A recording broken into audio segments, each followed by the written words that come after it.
కరోనాను నియంత్రించేందుకు ప్రతి ఒక్కరూ మాస్క్ను తప్పనిసరిగా ధరించాలి. ముక్కు నోరు కప్పి ఉంచేలా సరైన పద్ధతిలో మాస్క్ను ధరించాలి. తరచూ చేతులను శుభ్రం చేసుకోవాలి. వ్యక్తిగత పరిశుభ్రతను పాటిస్తూ భౌతిక దూరాన్ని తప్పక పాటించాలి. అర్హులందరూ వ్యాక్సిన్ వేయించుకోవాలి. నిబంధనలు పాటిద్దాం, కరోనాని జయిద్దాం. ఇక ఈనాటి వార్తల్లోని ముఖ్యాంశాలు.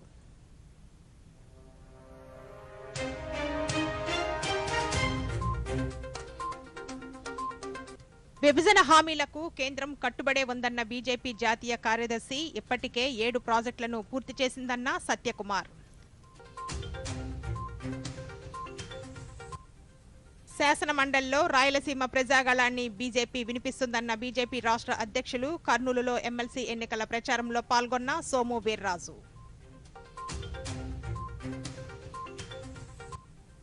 భూగర్భ జలాలకు సంబంధించి వాల్టా చట్టాన్ని అతిక్రమించిన వారిపై కఠిన చర్యలు తీసుకుంటాం. శ్రీకాకుళం జిల్లా భూగర్భ జల శాఖ డిప్యూటీ డైరెక్టర్ వెల్లడి. ఇక వార్తలోని వివరాలు. రాష్ట్ర ప్రభుత్వం సాంఘిక సంక్షేమ హాస్టల్లోని విద్యార్థులకు మంచి భోజనాన్ని అందిస్తోందని రాష్ట్ర ఫుడ్ కమిషన్ చైర్మన్ చిత్తా విజయ ప్రతాప్ రెడ్డి అన్నారు. అన్నమయ్య జిల్లా కలెక్టర్ కార్యాలయంలో అధికారులతో నిర్వహించిన సమీక్ష సందర్భంగా ఆయన మాట్లాడుతూ జిల్లాలో 30 అంగన్వాడీ సెంటర్లను తనిఖీ చేయగా 2కి మెమో ఇచ్చామని, మరో 2 రేషన్ షాపులు సీజ్ చేశామన్నారు. అన్ని జిల్లాలకు చెందిన 557 సెంటర్లను తనిఖీ చేయగా కొన్ని చోట్ల అధికారుల పనితీరు అద్భుతంగా ఉందని, మరికొన్ని చోట్ల అధికారులు నిర్లక్ష్యంగా ఉన్నారన్నారు. ఇది మళ్ళా రిపీట్గా ఈ జిల్లా నుంచి ప్రారంభించాను. నేను నిన్న మొన్న దాదాపు ఒక 30 సెంటర్లు మేము విజిట్ చేయడం జరిగింది. ఆ 30 సెంటర్లో రైల్వే కోడూరు, పుల్లంపేట, నందలూరు, పెనగలూరు, రాజంపేట, లక్కిరెడ్డిపల్లె, సంబేపల్లె, అలాగే గుర్రంకొండ, మదనపల్లె, ఇట్లా ఈ జిల్లాలో తనిఖీలు నిర్వహించాం. మాకు ముఖ్యంగా నిజంగా నేను గొప్ప గర్వంగా చెప్తా ఉన్నా, తమ్మలపల్లె హాస్టల్ అంగల్లో పెట్టారు, టెంపరరీ బిల్డింగ్లో. చాలా అద్భుతంగా మెయింటైన్ చేస్తూ ఉన్నారు. చాలా అది గురుకుల పాఠశాల, అంబేద్కర్ గురుకుల పాఠశాల. అలాగే రాజంపేట టౌన్లో ఒక బీసీ వెల్ఫేర్ హాస్టల్, చాలా చాలా ఒక తల్లి మెయింటైన్ చేస్తూ ఉంది. పిల్లలు లేరు ఆమెకు. ఆ తల్లిని వాళ్ళు మీ వార్డెన్ మేడంకి చెప్తాం మేము అని నేను ఏదైనా అంటే, మా వార్డెన్ మేడం కాదు మాకు అమ్మ అని చెప్తా ఉన్నారు పిల్లలు. అది చాలా గొప్ప మనసు పులకించే కార్యక్రమాలు అవి.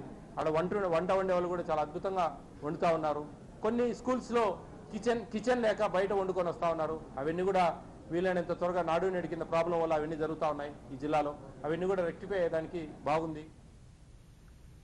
గుంటూరు, కృష్ణా జిల్లాలకు సంబంధించిన భారత ప్రభుత్వ క్షేత్ర ప్రచార అధికారిగా ఆర్ రమేష్ చంద్ర నియమితులయ్యారు. గుంటూరులోని సెంట్రల్ బ్యూరో ఆఫ్ కమ్యూనికేషన్స్ కార్యాలయంలో ఈ రోజు ఆయన బాధ్యతలు స్వీకరించారు.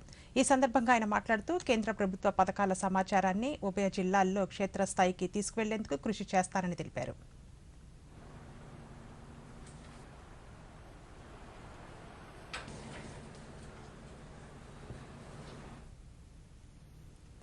రాష్ట్రాభివృద్ధిని 5 సంవత్సరాలు నిర్లక్ష్యం చేసిన నాయకులు ఇప్పుడు హఠాత్తుగా అభివృద్ధి గురించి మాట్లాడడం ఆశ్చర్యం కలిగిస్తోందని బీజేపీ జాతీయ కార్యదర్శి సత్యకుమార్ అన్నారు. విజయవాడలో ఆయన మీడియాతో మాట్లాడుతూ పార్లమెంట్లో ఎంపీలు ప్రత్యేక హోదా అంశాన్ని లేవనెత్తడంపై ఆయన స్పందిస్తూ కేంద్రం అభివృద్ధి, అవినీతి విషయంలో రాజీ పడదన్నారు. ఇచ్చిన హామీల ప్రకారం 7 ప్రాజెక్టులను కేంద్రం పూర్తి చేసిందని, స్టీల్ ప్లాంట్, దుగరాజపట్నం, మెట్రో ప్రాజెక్టులు రాష్ట్రం నిర్లక్ష్యంతోనే ఆగిపోయాయన్నారు. కేంద్రం చేసుకున్న ఒప్పందం ప్రకారం ప్యాకేజీకి కట్టుబడి ఉందని అన్నారు. When it comes to debts, they're also submitting a wrong figures to the CAG. And if you take their own paper Sakshi today, the finance minister seems to have said so far in the last 4 years the state government has borrowed only 1.35 lakh crores. By their statement of their own paper today, you can see the chart also. It says 2019 the total debt on the state was 2.64 lakhs, and today it is some 4.7 lakh crores. Then who is bluffing? YSR జిల్లా పర్యటనలో భాగంగా జాతీయ minority commission సభ్యురాలు సయ్యద్ షహజాదీ కడపలోని ప్రముఖ దర్గాను సందర్శించి ప్రత్యేక ప్రార్థన చేశారు. అనంతరం ఆమె మీడియాతో మాట్లాడుతూ మైనార్టీలకు ప్రభుత్వం అందుతున్న పథకాల పనితీరును, మైనార్టీలు ఎదుర్కొంటున్న సమస్యలను తెలుసుకోవడానికి జిల్లాలో పర్యటిస్తున్నానన్నారు. మైనార్టీలు ఎవరైనా వారి సమస్యలను కమిషన్ దృష్టికి తీసుకువస్తే అధికారులకు చెప్పి పరిష్కరిస్తామన్నారు. ఈరోజు ఇక్కడ అమీన్పీర్ దర్గా దగ్గర మేము దర్శించుకోవడం జరిగింది. నిన్న ఈవినింగ్ ఇక్కడ చేరుకున్నాము. ఈరోజు గ్రీవెన్స్ ఉన్నాయి జిల్లా కలెక్టర్ ఎస్పీ గారితో. తర్వాత వివిధ మైనార్టీ సంబంధించిన వాళ్ళు తమ ఉన్న సమస్యలను తీసుకురావాలని చెప్పడం జరిగింది. అదేవిధంగా మన జిల్లా కలెక్టర్ గారితో ఎస్పీ గారితో మీటింగ్ ఉంది. మన జిల్లాలో ఏదైతే 15 పాయింట్ ప్రోగ్రామ్ ఉందో మన ప్రైమ్ మినిస్టర్ గారు మైనార్టీ డెవలప్మెంట్ కోసం ఏదైతే 15 పాయింట్ ప్రోగ్రామ్ తీసుకొచ్చారో దానిపైన ప్రత్యేకంగా సమావేశం జరుగుతుంది. అదేవిధంగా కేంద్రం నుంచి రాష్ట్రం నుంచి ఏ పథకాలు మైనార్టీల కోసం అమలవుతున్నాయి అనేది దానిపైన ఈరోజు చర్చ జరుగుతుంది. కర్నూలు జిల్లా పత్తికొండ నియోజకవర్గంలో నిర్వహించిన పశ్చిమ రాయలసీమ పట్టభద్రుల ఎమ్మెల్సీ ఎన్నికల ప్రచారంలో బీజేపీ రాష్ట్ర అధ్యక్షులు సోము వీర్రాజు పాల్గొన్నారు. ఇంటింటికి వెళ్లి ఓటర్లను కలిసిన ఆయన రాయలసీమ సమగ్రాభివృద్ధికి శాసనమండలిలో ప్రజాగళాన్ని వినిపించడానికి మొదటి ప్రాధాన్యత ఓటును బీజేపీ అభ్యర్థి రాఘవేంద్రకు వేయమని కోరారు.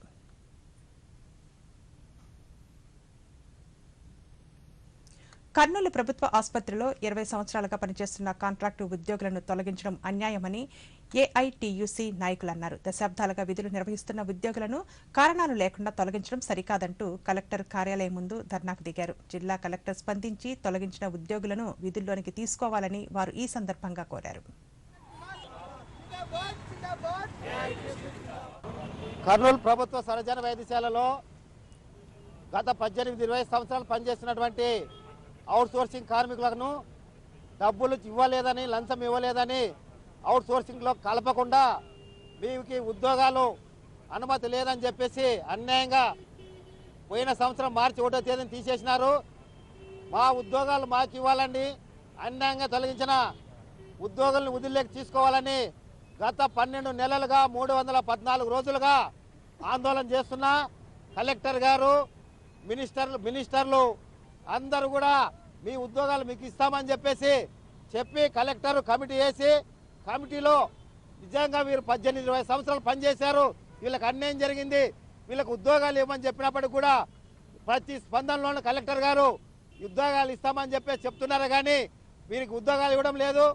ఈ నిర్లక్ష్యం వల్ల ఉద్యోగులు సహనం కోల్పోయి ఈరోజు దిక్కుతోచని స్థితిలో ఆత్మహత్యలు చేసుకొని సావాలన్నా, మేము బతకాలన్నా, మా ఉద్యోగాలు మాకు ఇవ్వండి, ఈ ప్రభుత్వం మరి మాకు న్యాయం చేయాలని చెప్పేసి అడుగుతున్నారు.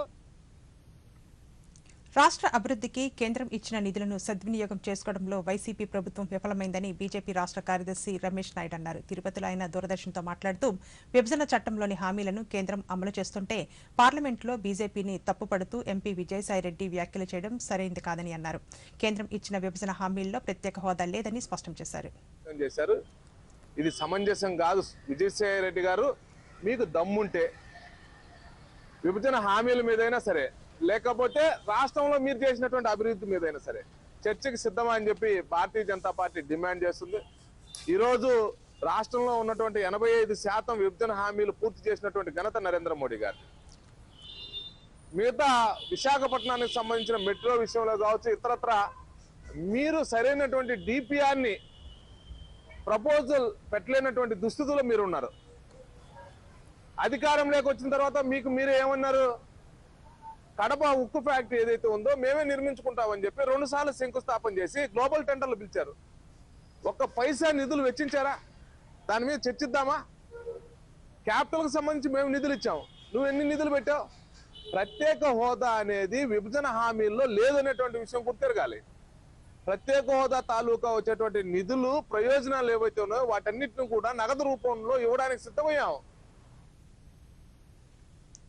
ఎన్టీఆర్ విదేశీ విద్యా విధానాన్ని వైకాపా ప్రభుత్వం నీరుగార్చిందని తెలుగుదేశం పార్టీ బీసీ నాయకులు సత్రం రామకృష్ణ అన్నారు. విదేశీ విద్యను కొనసాగించాలని కర్నూలులో నిర్వహించిన ఆందోళనలో ఆయన మాట్లాడుతూ తెలుగుదేశం పార్టీ అధికారంలో ఉన్నప్పుడు విదేశీ విద్యకు ప్రాధాన్యత ఇచ్చిందని, ప్రస్తుత ప్రభుత్వం ఆ పథకాన్ని నిర్వీర్యం చేస్తోందన్నారు.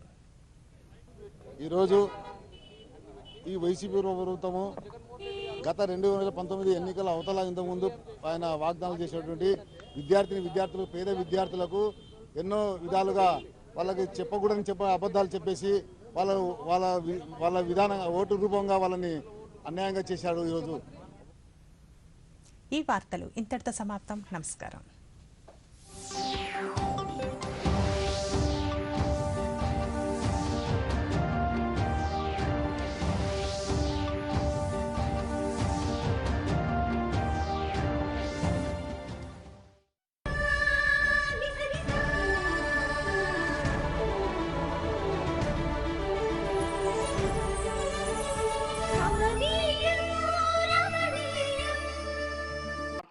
ने पोस्टर लगाए थे उस समय और कहा था कि देखते हैं किसने अपनी मां का दूध पिया है जो लाल चौक में आके तिरंगा फहराता है। पोस्टर लगे थे और उस दिन वो 24 जनवरी थी। मैंने जम्मू के अंदर बड़ी सभा में कहा था, अध्यक्ष जी मैं पिछली शताब्दी की बात कर रहा हूं, और तब मैंने कहा था आतंकवादी कान खोल करके सुन ले। उस दिन मैंने कहा था आतंकवादी कान खोल करके सुन ले। 26 जनवरी को ठीक 11 बजे मैं लाल चौक पहुंचूंगा, बिना सिक्योरिटी आऊंगा, बुलेट प्रूफ जैकेट के बिना आऊंगा और फैसला लाल चौक में होगा किसने अपनी मां का दूध पिया।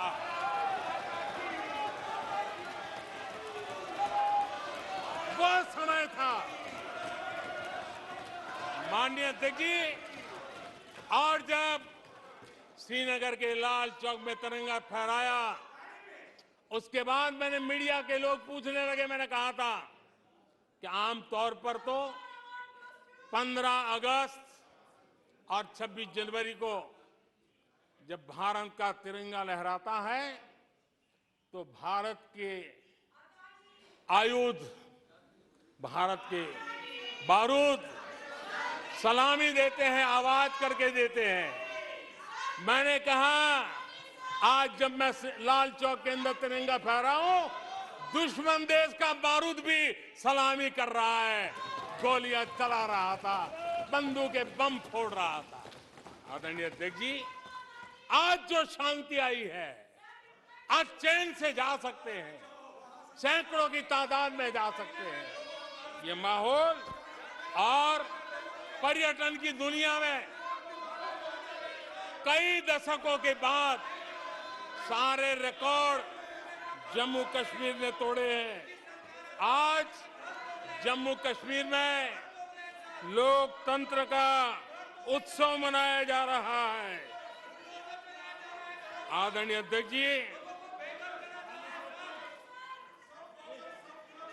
आज जम्मू कश्मीर में हर घर तिरंगा का सफल कार्यक्रम होते हैं। मुझे खुशी है, कुछ लोग हैं जो कभी कहते थे तिरंगे से शांति बिगड़ने का खतरा लगता था, कुछ लोगों को ऐसा कहते थे कि तिरंगे से जम्मू कश्मीर में शांति बिगड़ने का खतरा लगता था। वक्त देखिए, वक्त का मजा देखिए, अब वो भी तिरंगा यात्रा में शरीक हो रहे हैं।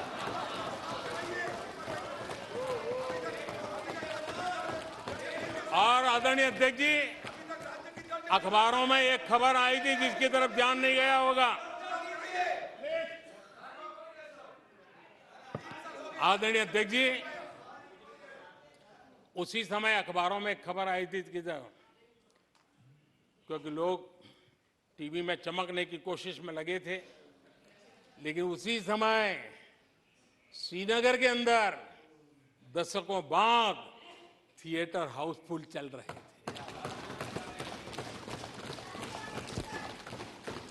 और अलगाववादी दूर दूर तक नजर नहीं आते थे।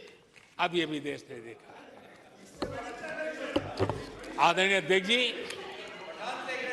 अभी हमारे साथी आखिरी हमारे माननीय सदस्य नॉर्थ ईस्ट के लिए कह रहे थे।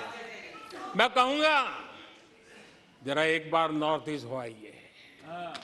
आपके जमाने का नॉर्थ ईस्ट और आज के जमाने का नॉर्थ ईस्ट देखिए। आधुनिक चौड़े हाईवे हैं, रेल की सुख सुविधा वाली सफर है, आप आराम से हवाई जहाज से जा सकते हैं। नॉर्थ ईस्ट के हर कोने में आज बड़ी, और मैं गर्व के साथ कहता हूं, आजादी का 75 साल मना रहे हैं, तब मैं गर्व से कहता हूं 9 साल में करीब 7500 7,500 7,500 जो हथियार के रास्ते पे चल पड़े थे, ऐसे लोगों ने सरेंडर किया और अलगाववादी प्रवृत्ति छोड़ करके मुख्य धारा में आने का काम किया है। आदरणीय अध्यक्ष जी, आज त्रिपुरा में लाखों परिवारों को पक्का घर मिला है, उसकी खुशी में मुझे शरीक होने का अवसर मिला। जब मैंने त्रिपुरा में हीरा योजना की बात कही थी, तब मैंने कहा था हाईवे, हाईवे, रेलवे और एयरवे, ये हीरा का आज सफलतापूर्वक त्रिपुरा की धरती पर मजबूती नजर आ रही है। त्रिपुरा तेज गति से आज भारत की विकास यात्रा का भागीदार बना है। आदरणीय अध्यक्ष जी, मैं जानता हूं सच सुनने के लिए भी बहुत सामर्थ्य लगता है। आदरणीय अध्यक्ष जी, झूठे गंदे आरोपों को सुनने के लिए भी बहुत बड़ा धैर्य लगता है और मैं इन सबका अभिनंदन करता हूं जिन्होंने धैर्य के साथ गंदी से गंदी बातें सुनने का ताकत दिखाई है। ये अभिनंदन के अधिकारी हैं। लेकिन जो सच सुनने का सामर्थ्य नहीं रखते हैं, वो कितनी निराशा की गर्त में डूब चुके होंगे, इसका देश आज सबूत देख रहा है। माननीय अध्यक्ष जी,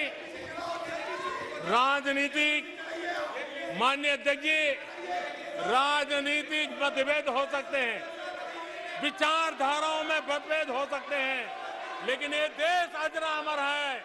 आओ हम चल पड़े 2047 आजादी के 100 साल मनाएंगे, एक विकसित भारत बना के रहेंगे, एक सपना लेकर के चले, एक संकल्प लेकर के चले, पूरे सामर्थ्य के साथ चले। और जो लोग बार बार गांधी के नाम पर रोटी खिलाते हैं, उनको मैं कहना चाहता हूं, एक बार गांधी को पढ़ ले, एक बार महात्मा गांधी को पढ़े।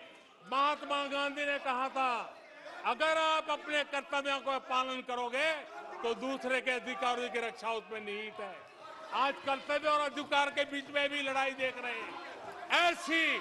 ऐसी नासमझी शायद देश ने पहली बार देखी होगी।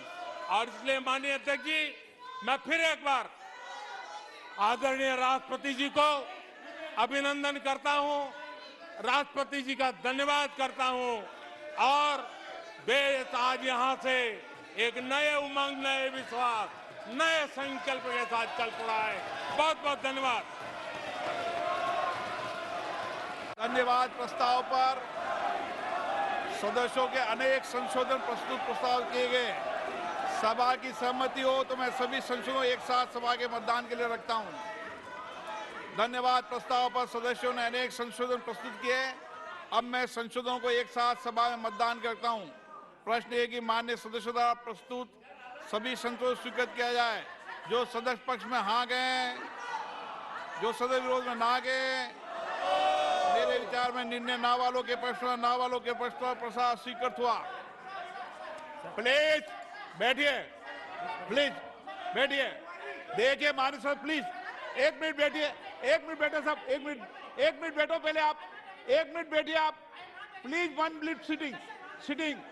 मैंने कल सभी माननीय सदस्यों ने एक मिनट अजय रंजन जी, प्लीज एक मिनट सुनिए, बात सुनिए, एक मिनट बात सुनिए। कल सदन में सभी माननीय सदस्यों ने देर रात्रि तक धन्यवाद प्रस्ताव पर चर्चा पर भाग लिया। कुछ माननीय सदस्यों ने राष्ट्रपति अभिभाषण के बार के बिंदु भी कहे। बिना तथ्यों के, बिना सबूतों के सदन का गलत तरीके से उपयोग किया गया, जो सदन की मर्यादा के अनुरूप नहीं है। और मेरा आग्रह है, हम सब लोग जिस धन्यवाद प्रस्ताव पर राष्ट्रपति जी को धन्यवाद देना चाहते हैं, उस पर एक मुझसे धन्यवाद दें। अब मैं राष्ट्रपति जी के अभिभाषण पर धन्यवाद प्रस्ताव को सभा के मतदान के लिए रखता हूं। प्रश्न है कि राष्ट्रपति की सेवा में निम्नलिखित शब्दों में एक समावेदन प्रस्तुत किया जाए कि इस सत्र में समवेत लोकसभा के सदस्य राष्ट्रपति के उस अभिभाषण के लिए जो उन्होंने 31 जनवरी 2023 को एक साथ समवेत संसद की दोनों सभाओं के समक्ष देने की कृपा की, उनके अत्यंत आभारी हैं। जो सदस्य पक्ष में वो हाँ गए। मेरे विचार में निर्णय हाँ वालों के पक्ष में प्रस्ताव स्वीकृत हुआ और सदन में सभी माननीय राष्ट्रपति जी के अभिवादन पर सर्वसम्मति से प्रस्ताव पारित करा करें। ये परंपरा हमेशा रहनी चाहिए। आइटम नंबर 30 वर्ष 2023-24 के लिए केंद्रीय बजट पर सामान्य चर्चा। श्री नमस्कार, आप देख रहे हैं 5 की पंचायत और मैं हूं प्रखर श्रीवास्तव। और अब से थोड़ी देर पहले प्रधानमंत्री नरेंद्र मोदी ने संसद में विपक्ष पर प्रचंड प्रहार किया। पिछले 2 दिन में विपक्ष ने राष्ट्रपति के धन्यवाद अभिभाषण पर चर्चा के दौरान जो आरोप लगाए थे उन सब का पीएम मोदी ने आज दमदार जवाब दिया। एक एक मुद्दे पर उन्होंने विकास की बात करते हुए विपक्ष को कटघरे में खड़ा किया। पीएम मोदी ने अपने भाषण की शुरुआत में उत्तम भारत और सर्वश्रेष्ठ भारत की तस्वीर पेश की। उन्होंने भारत के वैश्विक ताकत बनने को लेकर बढ़ती और मजबूत होती अर्थव्यवस्था की तरफ सदन का और पूरे देश का और पूरी दुनिया का ध्यान दिलाया। इसके बाद बारी थी विपक्ष पर हमला बोलने की। उन्होंने कहा कि इतना विकास होने के बाद भी कुछ लोगों को उपलब्धियां नजर नहीं आ रही हैं। इसके अलावा उन्होंने 2004 से 2014 के यूपीए के शासनकाल को घोटालों का दशक कहा। आज हम पीएम मोदी के भाषण पर चर्चा करेंगे। हमारे साथ इस चर्चा में होंगे खास मेहमान, लेकिन पहले देखते हैं कि पीएम मोदी ने अपने भाषण में आज क्या क्या कहा। पीएम मोदी ने कहा कि देश में कुछ लोग निराशा में डूबे हैं, वो देश की प्रगति को स्वीकार नहीं कर पा रहे हैं। उन्होंने कहा, कल मैं देख रहा था कि कुछ लोगों के भाषण के साथ पूरा इकोसिस्टम उछल रहा है। प्रधानमंत्री ने कहा कि विपक्ष के नफरत का भाव बाहर आ गया। आइए देखते हैं पीएम मोदी ने अपने भाषण में आज क्या कहा। कुछ लोगों के भाषण के बाद पूरा इकोसिस्टम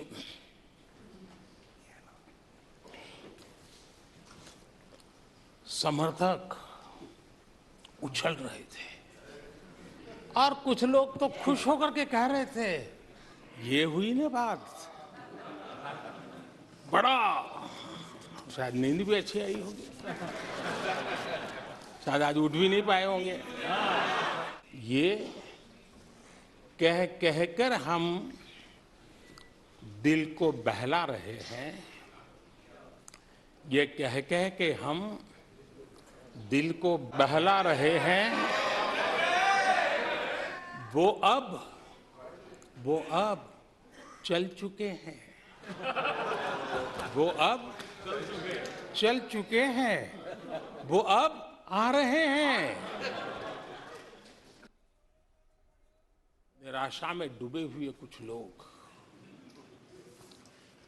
इस देश की प्रगति को स्वीकार ही नहीं कर पा रहे हैं। उन्हें भारत के लोगों की उपलब्धियां नहीं दिखती है। अरे 140 करोड़ देशवासियों के पुरुषार्थ और प्रयास का परिणाम है, जिसके कारण आज दुनिया में डंका बजना शुरू हुआ है। काका हाथरसे ने कहा था, आगा पीछा देखकर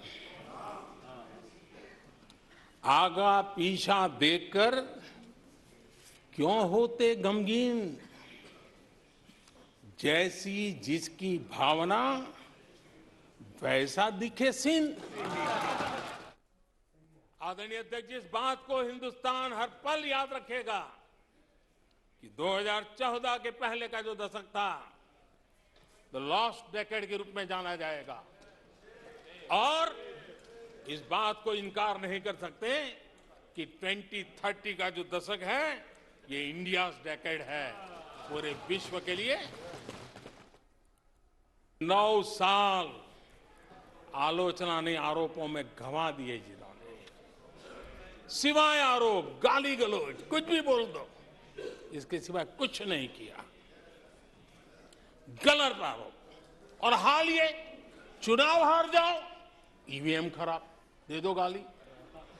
चुनाव हार जाओ, चुनाव आयोग को गाली दे दो। क्या तरीका है? अगर कोर्ट में फैसला पक्ष में नहीं आया तो सुप्रीम कोर्ट को गाली दे दो, उसकी आलोचना कर दो। अगर भ्रष्टाचार की जांच हो रही है तो जांच एजेंसियों को गाली दो। अगर सेना पराक्रम करे, सेना अपना शौर्य दिखाए और वो नैरेटिव, देश के जन जन के अंदर एक नया विश्वास पैदा करें, तो सेना की आलोचना करो, सेना को गाली दो, सेना पर आरोप करो। यूपीए के वो 10 साल, कश्मीर से कन्याकुमारी, भारत के हर कोने में आतंकवादी हमलों का सिलसिला चलता रहा। 10 साल हर नागरिक असुरक्षित था। चारों तरफ यही सूचना रहती थी कि कोई अनजानी चीज को हाथ मत लगाना, अनजानी चीज से दूर रहना, वही खबरें रहती थी। 10 साल में जम्मू कश्मीर से लेकर नॉर्थ ईस्ट तक हिंसा ही हिंसा देश का शिकार हो गया था। वो 10 साल में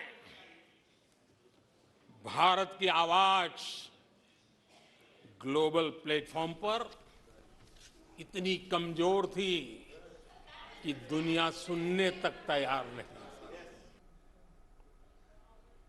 तो प्रधानमंत्री मोदी ने आज संसद में पूरे 1 घंटे 25 मिनट का भाषण दिया और इस दमदार, जानदार और शानदार भाषण में उन्होंने सिर्फ और सिर्फ विकास की बात की, लेकिन विकास की बात करते करते उन्होंने विपक्ष पर भी तगड़ा हमला बोला। इस भाषण के क्या राजनीतिक मायने निकलेंगे और इस भाषण का आने वाली जो राजनीति है, जो 2024 को लेकर जब हम बढ़ रहे हैं आगे, तो इसका क्या असर उसमें देखने को मिलेगा, इस पर बात करने के लिए हमारे साथ मौजूद हैं हमारे कुछ खास मेहमान। हमारे साथ मौजूद हैं कांग्रेस की प्रवक्ता डॉली शर्मा, हमारे साथ मौजूद हैं चारू प्रज्ञा जो प्रवक्ता हैं बीजेपी की, साथ ही हमारे साथ हैं अवधेश कुमार जो राजनीतिक विश्लेषक हैं, और साथ ही हमारे साथ मौजूद हैं राजनीतिक विश्लेषक संजय राणा। अभी चारू प्रज्ञा अभी हमारे साथ जुड़ नहीं पाई हैं तकनीकी कारण से, थोड़ी देर में वो भी हमारे साथ होंगी। हम इस बहस की शुरुआत किसी राजनीतिक प्रवक्ता से ना करते हुए आज की जो मेरा पहला सवाल होगा वो सवाल होगा अवधेश जी आपसे। अवधेश जी, मैं आपसे जानना चाहूंगा कि प्रधानमंत्री ने अपने पूरे भाषण में सिर्फ और सिर्फ और सिर्फ विकास की बात की, लेकिन विकास की बात करने के साथ साथ वो विपक्ष पर प्रहार भी करते गए।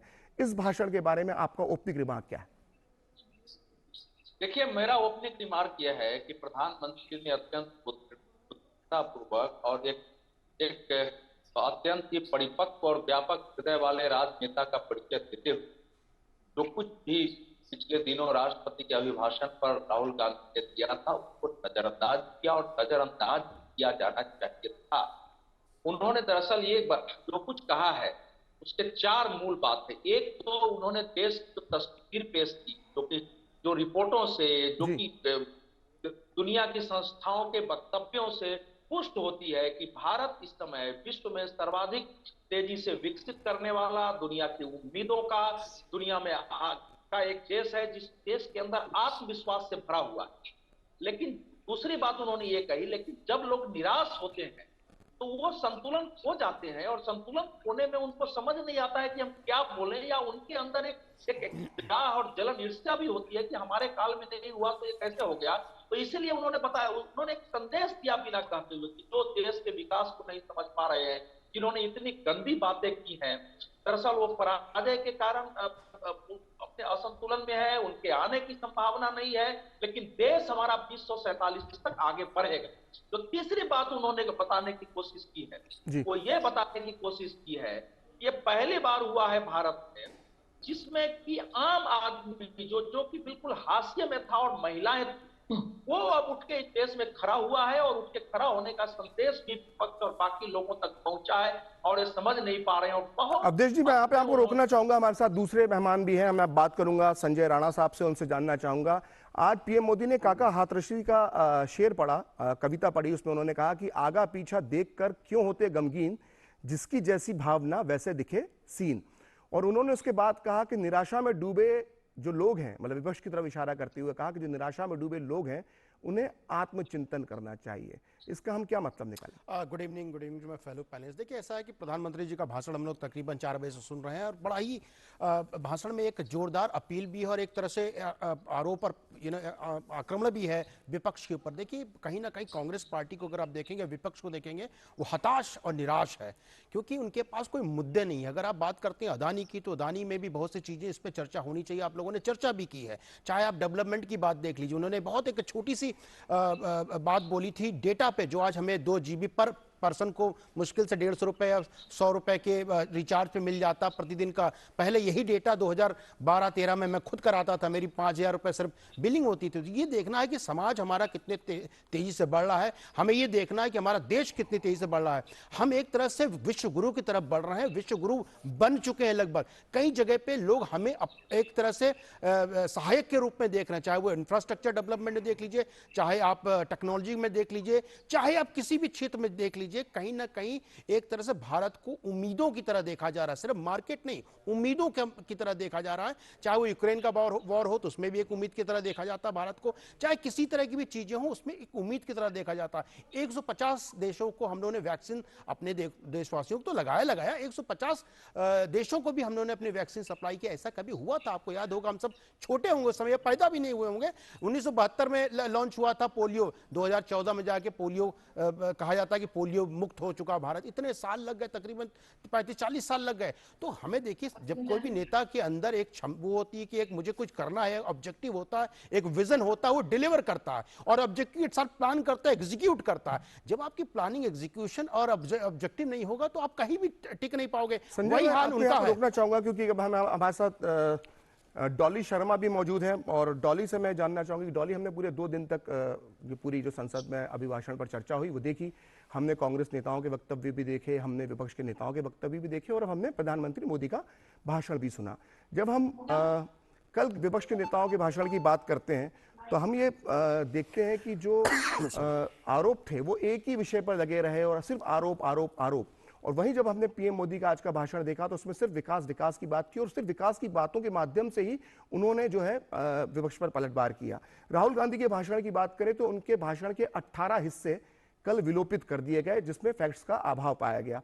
आपकी प्रतिक्रिया क्या है? देखिए, सीधी और साफ बात है, जिस तरीके की भी ये लोग बातें कर ले उससे कुछ होने वाला नहीं है।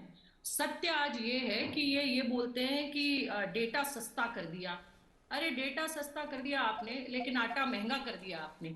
देश की जनता, गरीब जनता डेटा नहीं खाती, वो आटा रोटी खाती है, आटे से बनती है। 40% महंगा किया आपने आटा। गैस का दाम, आप कहते हो 80 करोड़ लोगों को आपने मुफ्त राशन दिया, वो बनाएंगे किस पे? 1200 रुपए के सिलेंडर पे, 1100 रुपए के सिलेंडर पे। कितने उज्ज्वला गैस योजना में सिलेंडर वापस कर दिए औरतों ने? कितने वापस कर दिए? इनके पास वो डेटा भी नहीं होगा क्योंकि उनके पास पैसा ही नहीं है गैस खरीदने का। दूध कितना महंगा हो गया? 9 रुपए 1 साल के अंदर। 40% महंगा आटा, दही पर जीएसटी, चावल पर जीएसटी। आम आदमी की कमर तोड़ दी है महंगाई से। आप बहुत अच्छी बातें कह रही हैं डॉली, आप बहुत अच्छी बातें कह रही हैं। मेरी बात सुनिए। बोलने दीजिए, जब वो बोले आप बीच में नहीं, मैं इसलिए बीच में बोलना पड़ रहा कि वक्त ब्रेक का हो रहा है, इसलिए बोल रहा हूँ। ऐसा नहीं कि आपको मौका नहीं मिलेगा। बस ब्रेक पर जाने से पहले ये बात बोलना चाहता हूँ कि आपने बहुत अच्छी तरीके से मुद्दों की बात उठाई और आपको पार्लियामेंट में होना चाहिए था, लेकिन दुर्भाग्य से जब पार्लियामेंट में जब कांग्रेस के नेता बोल रहे थे तो इन सब मुद्दों को नहीं उठा रहे थे। तो फिलहाल अभी एक वक्त है ब्रेक का। ब्रेक के बाद भी हमारी चर्चा जारी रहेगी, तब हम डॉली शर्मा से और आगे इस विषय पर भी बात करेंगे, अन्य मेहमानों से बात करेंगे। फिलहाल लेते हैं छोटा सा ब्रेक। रिफॉर्म, परफॉर्म, ट्रांसफॉर्म से ग्रेट परफॉर्मेंस की कहानी लिख रहे उत्तर प्रदेश में यशस्वी प्रधानमंत्री श्री नरेंद्र मोदी जी के विजन के अनुरूप माननीय मुख्यमंत्री योगी आदित्यनाथ जी के नेतृत्व में आयोजित हो रहे ग्लोबल इन्वेस्टर्स समिट 2023 में आपका स्वागत है। 20 देशों के 10,000 से अधिक विजनरी बिजनेस लीडर्स के इस अंतर्राष्ट्रीय निवेशक महाकुंभ में गवर्नमेंट टू बिजनेस मीटिंग्स और रिकॉर्ड MOU होंगे। आइए 10 से 12 फरवरी को लखनऊ में नए भारत के ग्रोथ इंजन की स्पीड का हिस्सा बने। उत्तर प्रदेश में निवेश करें। नए भारत का ग्रोथ इंजन।